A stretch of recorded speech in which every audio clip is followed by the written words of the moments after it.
Let me recognize in our midst the Deputy Prime Minister, Honorable Reginald Austri.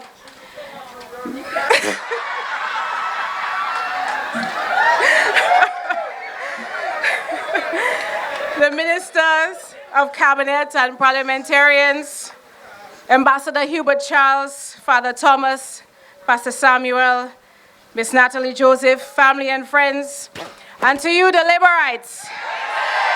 I am thrilled to see so many of you gathered here this evening to welcome our Prime Minister, our illustrious leader, my husband, the Dr. Roosevelt Skerrit.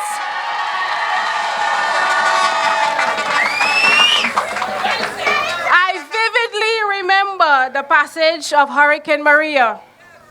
It felt like as if thousands of demons were unleashed on our little island.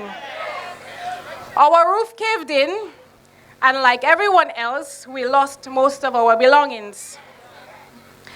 With the rising sun on the 19th came the horrid views of roofless buildings, gutted homes, and heartbroken citizens. My husband cried, not for himself, and not only on TV, in private too. He cried for his citizens, he cried for his country. But he never, ever entertained the thought of quitting the job at hand. Allow me to share something very personal that I have never shared with anyone. I'm going to tell you how he handled the initial shock of Maria. He first hiked to Mount Daniel, from Mount Daniel, to my parents' house in Santa Roma to locate myself and the kids. I had never felt and seen him so broken before. But he was composed, and he never showed 1 ounce of panic. He then found a little notepad, and he started sketching. I saw a diagram with Christ at the top in bold. It was circled, it was underlined, and there was arrows pointing down. Then was Jesus, then was the Holy Spirit. Then there was Dominica, and then he wrote his name. And there were a lot of little inscriptions which I couldn't even understand. He was quiet, and very still, almost dazed out. Then I saw him writing pages of instructions. And every day onward from then, he would write a new plan. It seemed to me like there was a download of divine instructions. It felt like the Lord was showing that in all this chaos, he would never abandon us. And it reminded me at that time of a song that I had posted on Facebook just before the hurricane arrived. It's called, "Be Still and Know That I Am God." At that moment, my husband gave me hope. And I knew that at that point, that Dominica would rise again. What is even more mysterious is that later down, I asked him about the meaning of the diagram and all the drawings that he had. And if you know him well, you know he has a very good memory. But up to this day, he has no recollection of what he wrote. He then made his way out of Dominica with his wet shoes and just the clothes that he had on his back.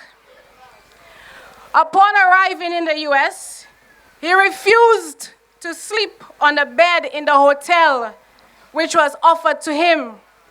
Instead, he curled up on a small sofa. Ladies and gentlemen, when you suffer, your Prime Minister suffers with you.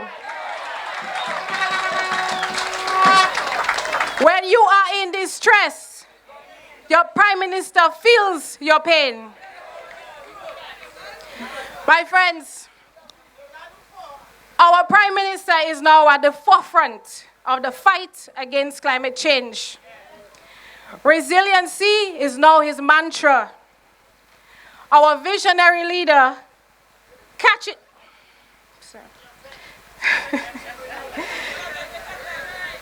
the attention of the world when he speaks on our behalf. The world now listens.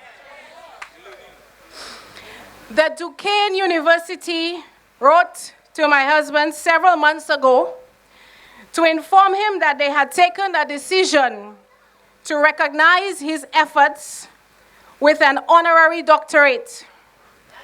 And knowing him, he was not prepared to accept, because contrary to what many think, he really doesn't like the spotlight. And so, when he told me of the news, he asked, "Do you think I should accept?" With a tone like he had already made up his mind to decline. I said, "Absolutely. There's no ifs, ands, or buts about it. We are bringing this doctorate back home." I'm elated that he accepted. And if I dare say, we are proud to boast that maybe he is the only one or of the very few leaders in this region with double doctorates. The Bible speaks about giving honor to whom honor is due. And so I ask that you join me in congratulating him. With this second doctorate, the Lord is showing us that his mighty hand is still on his appointed leader.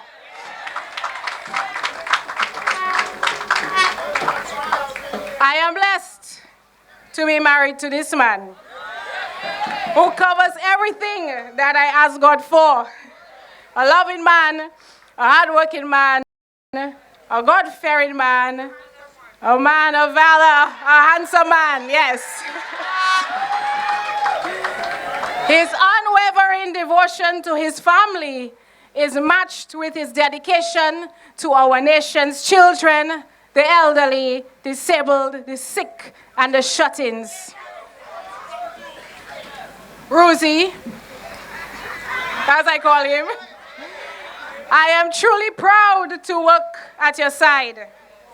I am honored to be your wife, your support. Dimitri, Isabella, and Malik are blessed to have you as their daddy. Our country is fortunate to have you as our leader. The world is looking at you. I love you, we love you, and on behalf of everyone here, I say thank you for all that you do. Thank you for all the sacrifices that you make. The Lord is with you. We stand firmly with you. Congratulations and cheers to our Dr. Prime Minister. At this point, join me in welcoming the man of the hour, the Prime Minister, our double doctor, the Honorable Roosevelt Skerrit.